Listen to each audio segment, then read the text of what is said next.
had the privilege of speaking with the winner of the Philadelphia Citywide Challenge, addressing health issues for today's millennials.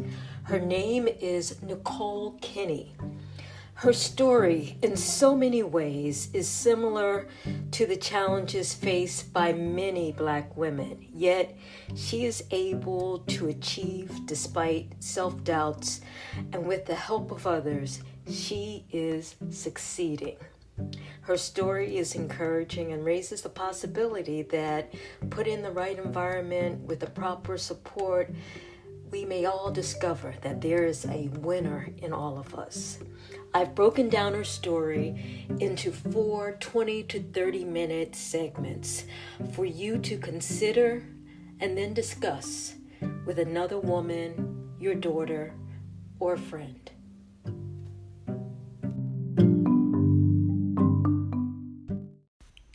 Beginning segment 4, Hey Auntie. You know what I mean? And so in 2020, for people to start saying this, whatever. And so I started getting more into this, doing more DEI, diversity, inclusion, equity work, and training. And that really brings me to the Well City Challenge. And so in the work that I'm doing, I'm also learning from my own lived experience, relationships, and just what I'm seeing, just how Black women are just being under-supported and under-resourced and work. No, but we're getting to the Citywide Challenge. Oh, yeah. Okay, and that was predicated on a report, a health report from Blue Cross Blue Shield. Are you familiar with that report? Yeah. Can you tell us about it? Sure. So Blue Cross Blue Shield, I think this report actually came out before COVID. 2019. Yeah. April of 2019. Yeah, and so basically what they were doing was looking at the health trajectory of millennials. And millennials, so we can define that, are those who are between 25 to about 40. And 40, right. 25 to 40. Those are your millennials. Right. And what they were doing is that they were trying to understand, typically every generation should be doing health-wise better than the previous generation. So for us, I think it's like the Gen Xers. And what they found, though, was that if they took a snapshot of our health at the same time when the Gen Xers were our age, that our health status was actually worse. It wasn't better.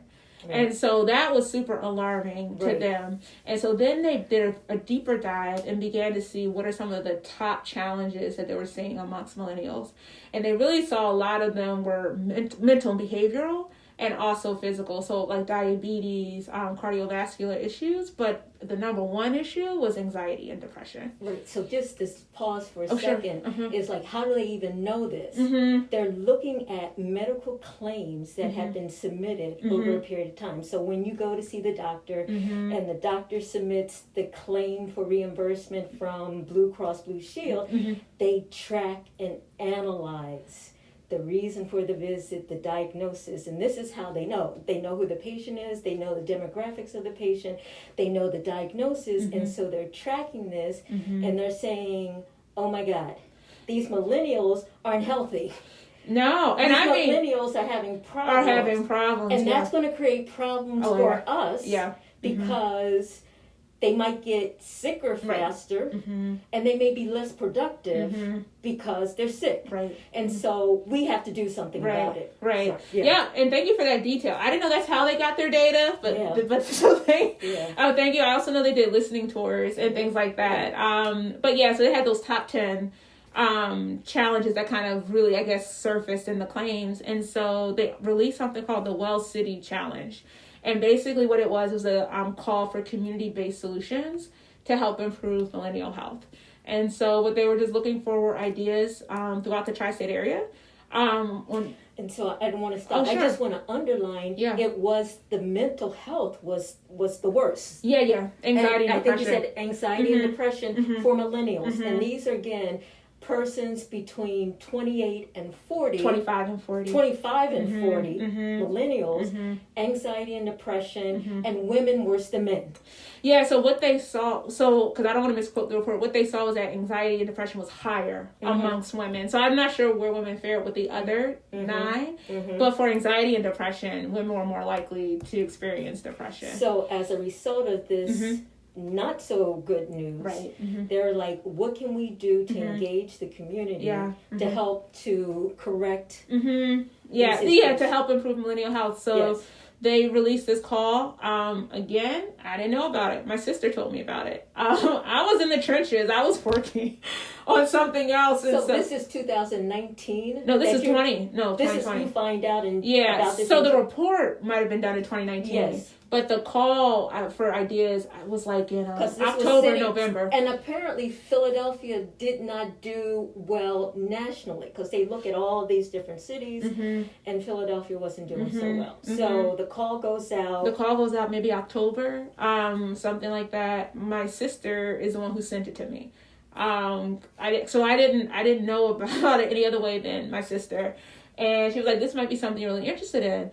And I was, and again, this is a crazy story. When she first sent it to me, Hey Auntie did not come up. What had happened was literally, at that same time, I had just gotten a Facebook grant because Facebook was doing grants for Black-owned businesses. And what came with that grant was like a suite of different services, software, things like that. And so I was going through one of their software systems because I was excited, get free stuff. And I'm thinking that this is a completely new software. It was a form of Adobe, maybe Adobe Spark or something. And when I look in there, I see a graphic I created like in 2017 that says, Hey Auntie. And as soon as I saw the graphic, that's when I knew. So it was just that's really when I was like, oh, and what I... That's what you knew, meaning you saw the connection of everything and how this was going to be. Yeah. Because for the last, especially too, which I should add is, because you probably heard me say, I know technology is the future. I can see it. I'm exposed to it. Especially when I came back from COVID, I was actually working on doing an event and like it had to be canceled because it couldn't be in person. So I'm like the future is virtual in some sort. You have to do that. So I'm already thinking like that. And because of that, I'm also on other platforms and things like that, and I'm seeing how folks are engaging or whatever. And so again, it's like none of it was super intentional. I was just kind of doing this stuff, knowing where the trends are or whatever. And so when I saw the Hey Auntie, and because too in my DEI work, just seeing, and there were a lot of reports that had came out in 2022 just about Black women in the workplace and just the lack of support. And me just remembering who I went to when I needed support and just everything that I had learned. And I would tell you, I submitted my idea at the last minute because I had found out, I had just found out. I did my video. Go into a little more detail. What exactly is Hey Auntie? Yeah, so Hey Auntie is a wellness platform, and it connects intergenerational Black women around mentorship, life and professional development, and coaching. And we do that, and we're intending to do that really by using the most advanced forms of technology. So thinking about how to use algorithms, how to use machine learning. So think of it, we like to say, think of it like your lifelong life coaching service for your mind, body, and soul. One of the things that, if we think about just the technology that we're in right now, and for women is we need and want like meaningful and deep connection, right? And what I heard a lot from millennials is that, while you're on social media is nice, it's not a meaningful or deep. It's not meaningful or deep. And so how can we use technology to facilitate these type of connections? It's really how I was thinking, and so whether that is through using a certain algorithm, asking certain questions, creating safety was a really big issue as well when we talk to women. And interestingly, how do we create all those things and use technology in a way to create a space to get these deeper needs met? So that's really what Hey Auntie is really connecting intergenerational Black women.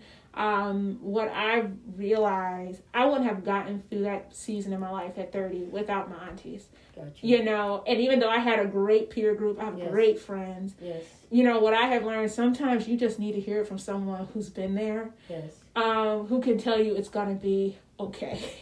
Or to tell you that this is not only in your head.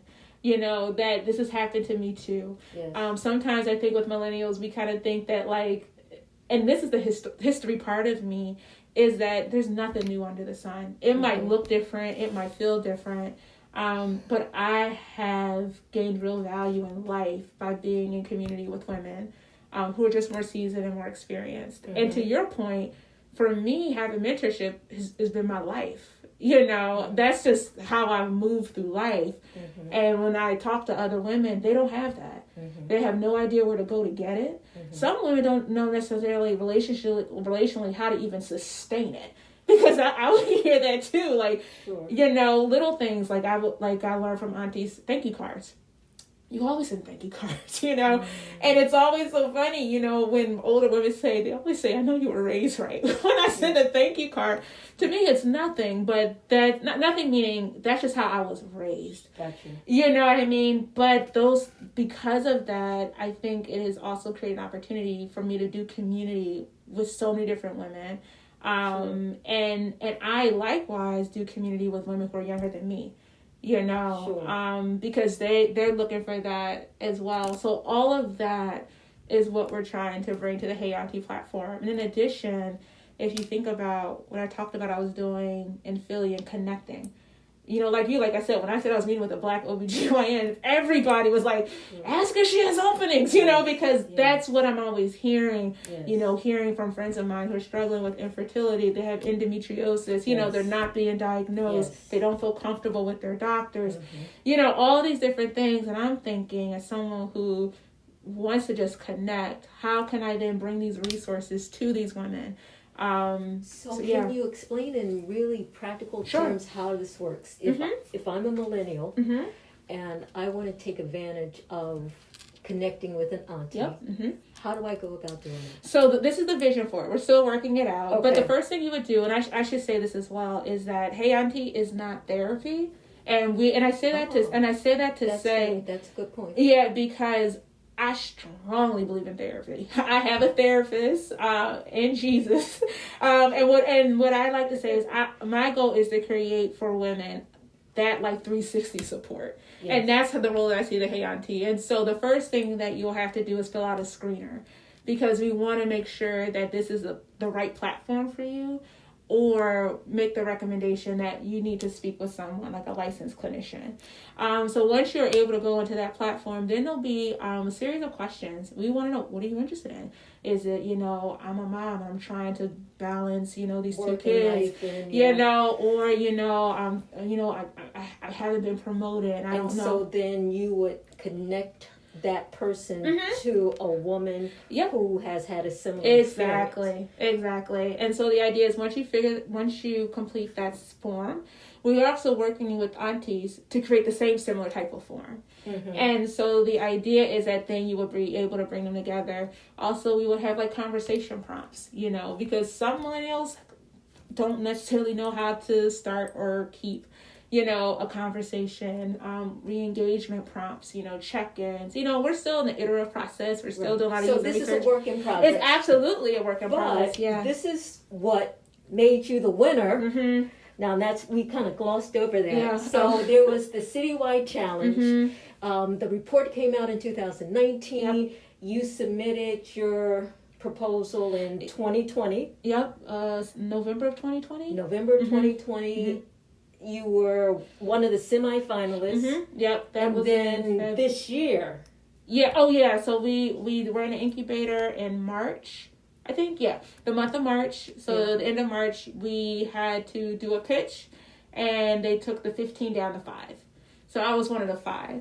And then from there, you went into an accelerator. And I always say that was one of my advantages, was watching backstage. Yes. Because I had known what an incubator was. Yes. I knew what an accelerator was. Yes. And so I kind of had a feel of maybe how that was going to move, even though I'd never done it before. So the accelerator was 3 months. It was intense. You were meeting every week with different mentors, teachers, refining your idea, things like that. So you're discussing this is what I like to do. This is what I like to do. Saying, well, how would you do this? And what do you think about that? Yeah, every week. And then July 30th, we met with funders. And so the funders, I'm not sure how big of a role they played, but a significant role in deciding who would win the 50K. So do they ask you questions? Oh, yeah. It's like Shark Tank. It's like Shark Tank. Oh, really? Yeah, it's like Shark Tank. And so basically you do a whole, you do your whole pitch deck. Yeah. You have to present. They have to ask you questions. And again, like I had fortunately at this point, because I'm paying attention to tech, I watched a lot of pitches. So I was watching other people pitch. I was looking at other pitch decks, so I was pulling and things like that as well. And so they asked you a series of questions. And then on July 7th, I was announced the winner. Fantastic. Mm-hmm. And congratulations. Thank you. And that's how I found you. Yeah, That's that brings me here. Yeah, so, it's a long story, but that is remarkable. Yeah, thank you. So what happens so now you just develop it. You've gotten this money, gotten seed money. Yeah, mm-hmm. And so now, you create a timeline, like a 12-month timeline. And so what I've been doing thus far up to this point is, first of all, just doing user research, really trying to get a better understanding of millennials and what their top needs are. When I did my initial pitch in March, I had focused just on the workplace because that's what I was seeing, that's what I was hearing. But then when I started to do, well, really my colleague, she also brought another researcher to support me doing the one-on-ones. We began to hear that career is important, but there's other things that are impacting my health and my well-being. And I think especially as women, we don't compartmentalize. If relationships are bad, work is going to suffer. And so with that, and I didn't know how that would affect me, honestly, when it came to my idea, because that meant that I had to kind of pivot and take a step back, because I really wanted to be sensitive to the data that I had at this point. So right now, I'm continuing to do more of those user interviews. I still want to talk to more millennials to get a better handle on. There are a lot of, even when I think about the aunties, right? I want to start with the aunties where the need is the greatest. Maybe that specific area, and then kind of branch out. That way, I'm starting right now with Auntie Combos, Best of Auntie Combos. I'm sorry, Best of Auntie. What is that? Oh, yeah. So it's almost like this now, a podcast with an auntie who is experienced in a specific area and just really asking questions that millennials want to know. And because that's one of the features too that will be on the platform, will be these kind of conversations. Because not everyone necessarily wants to talk to an auntie. They might just want to hear someone talking to an auntie. And I think it's also a more practical way to grow as I build out the actual platform. So the goal to have the beta version of the platform is the top of next year. And so, and by the top, I don't mean January 1st, but I mean like the earlier 2022. And it will be beta. It will be Philadelphia specific, because the grant is a Philadelphia-based grant. I'm from Philly. Are you able to keep up your other work? Yeah, so that's the thing. There's a balance. When I started, I'll be very transparent. One of the things that I have learned, and I think this comes with experience and maybe age, but I can't work the same way I used to. And so fortunately, I was able to save enough to really table my other work to focus just on Hey Auntie. And that is a privilege. I'm fully aware of that, but again, it always kind of reminds me of what my mom tells me too. Like, we're all here for a purpose. Yes. And that's what I had to do. My younger version of myself could try and multitask a million things, but especially creating something from scratch. Right. I just knew I couldn't. And you're wiser. Because you went through that experience in Baltimore, where you know what happens when you don't, replenish the well. Yeah. So I knew I had to table. There were some things I had to kind of just move on and transition from, just to create space, because I just knew I couldn't give it my all. And I had been in situations actually earlier where I tried to do that and do something else, and it didn't get my all. And I just wanted to be able to say that I gave Hey Auntie everything I had. So So final question. Yeah. What can we do to help support Hey Auntie? Or to help it come to life? There's so many things you can do. So if you're a millennial, first you can follow me on Instagram at _Hey Auntie. We're on Facebook at Hey Auntie Community, and then our website is www.heyauntie.io. Say that again? www.heyauntie.io. IO, yeah, okay. And especially too, if you're in Philadelphia, I would love to just talk to more millennials just about the platform itself and how it can best serve you, because it's important that it's very user-centered. If you are an auntie, we need aunties, and so really looking for women who really are seasoned, who are wiser in various areas. So career, whether it's in entrepreneurship, especially in relationships, children, all these areas where millennial women really need guidance and support to volunteer. And I should say for aunties, what I'm also working on, I have an advisory board of creating like a system to make sure that auntie, this is even the right fit, or, something that you want to do, training, that's all going to be a part of the experience of the auntie as well. So it's not like we're just, throwing aunties into it. But right now, what would be really helpful are women, especially in Philly, but not exclusively, who are really interested and invested in equipping and empowering millennial Black women to thrive. Willing to be vulnerable and transparent, willing to share their mistakes and their failures. I think that's where a lot of us learn the most. And just to be what so many millennials feel is, and I can speak for myself, is just that judgment, that it's not okay, you have to be perfect. And I think one of the things that millennial aunties have always given me is so much grace. It's just like, it's so much grace. So that's what we're looking for. And then finally we launched, because it's important to me that when I talk about Hey Auntie, it's not communicated as, it's not a transactional platform, even though it might have some of the functionality, if you think like a dating site or whatever, of connecting, it's not transactional. So this is really about community. And I say that to say, so it's important to me that the aunties feel celebrated and valued, and the millennials feel celebrated and valued. And so that's why the first contest we did is our Hey Celebrate Your Auntie contest, and working with Aquaba, which is a Black woman-owned bed and breakfast, and we want to gift an auntie with a paid 2-night stay. And so really the contest ends on September the 6th, and you can go right onto our website for the nomination form. It takes you less than a minute. You should say that once more. Yeah. But this is for any and everyone. Philadelphia primarily, but anyone. But yeah, Philadelphia primarily. If there's a woman in your life who has been a source of wisdom and guidance and support, and you want to say thank you, and she doesn't have to be your aunt. No, thank you for that. No, she does not have to. Just has been supported. Exactly. We're just asking you to enter her. And we'll randomly select this auntie who'll win. The prize is redeemable at any of the Aquabas. So, she has one here in Philly, one in D.C., one in Poconos, one in Brooklyn. Exactly, yeah.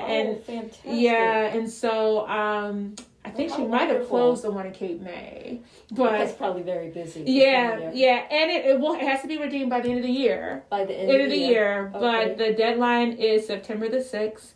And all you have to do is really your name, your auntie, one of the best pieces of advice she's giving you, and that's it. Yeah, and we want to say thank you. And can you nominate more than one? Absolutely. Yeah. And that's just our way of saying thank you. Special. Yeah, and I don't know if I mentioned, like, Hey Auntie is really inspired by my auntie, who Dr. Deborah Darlene Roebuck, who spent her entire career in women's health, and was really one of the key people who helped me in that season of life when I just didn't know which way was up. And she continues to be that guiding force. And so it's a real privilege in some ways to continue the work that she's doing. Oh, nice. We bond now in a different way too, because we work closely on this. But it's also exciting to see this generational legacy be passed down. Nice. Yep. You're going to have to come back when it launches. Yeah, of course. To give us an update. Of course. And keep us informed. Of course. Yeah. Thank you. Thank you so much for having me.